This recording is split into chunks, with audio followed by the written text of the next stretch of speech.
morning, random thoughts from the road. So, I don't talk about this a lot. My parents don't even know about this because my mother is my mother. But my child has a learning disability, dyscalculia, which is like basically dyslexia for math. And not really, but that's the best way I can explain it because most people have heard of dyslexia. Anyway, so she has, because of the school she's at, it's not an IEP, it's an ISP, which is similar to an IEP. I know I'm giving you a lot of alphabet soup, as we call it in the educational field, so if you don't understand it, let me know, I can explain it. Anyway, so she gets serviced by a district within a district. I'm not going to say names just because there's some stuff going on, but so the one district is trying to deny her what is lawfully required by the U.S. Department of Education. So I filed a child complaint with the state of Missouri.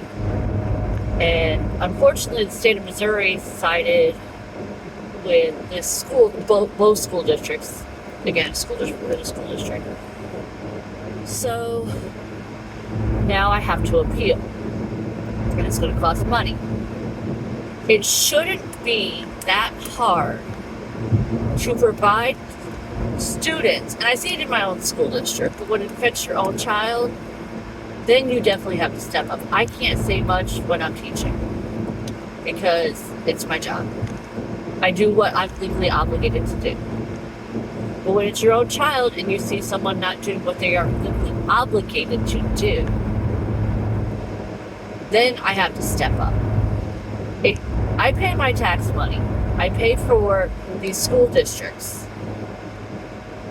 I should get the services that she's legally obligated to.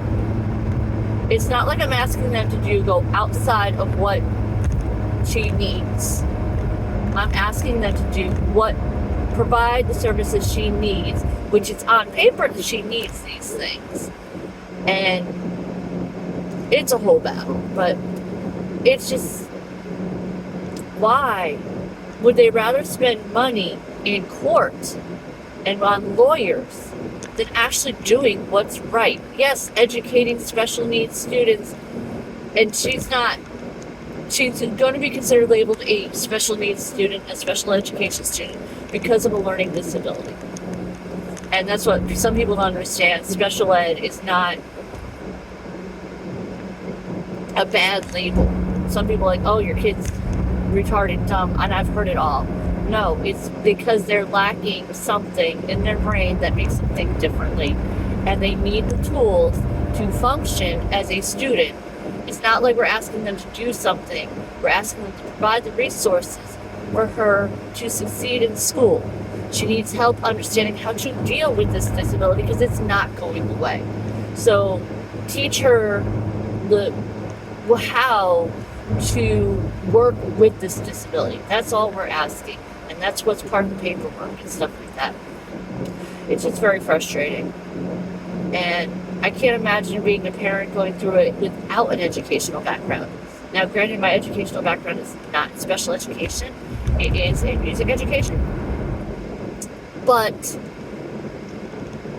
I have some background, and I also have resources around me. I can shoot ideas off of people I know who are in special education, who know the laws, who are going to steer me right. They're not going to play the game of, I'm trying to do what's best for the district. In their cases, they're doing what's best for my child. So, I don't know. It's a very frustrating thing. How? And I know there's more and more students that are being diagnosed with disabilities, so it does cost the district more money. And the resources are spread thin because there are not as many people going into special education, so you don't have the teachers, the ICAs, the paras, all that stuff that they need. But it's a catch-22. It's like, why are all these kids being diagnosed with all these disabilities? We held off a long time because it was like, probably as parents we were in denial. But then, after having a couple teachers seeing a pattern, I'm like, there is a pattern. Yes, there is a pattern. We need to investigate and find out why this is happening. And when you find out there's nothing you can do about it other than to provide your child resources to help them manage and deal with that disability, and then you can't get them, it's frustrating. But again, I'm not going to speak of the school districts because it's ongoing, so I'm not going to mention names and stuff like that, but it's just very frustrating. Does anyone else have that frustration as well? Let me know. If you don't understand what I'm talking about with IEPs, ISPs, 504s, things like that, I can tell you where to get the resources or explain what the alphabet soup means. Again, in education, we call it alphabet soup because everything has an acronym. All right. Y'all have a good day. I have a concert today, by the way. Yeah. All right. Have a good day. Bye-bye.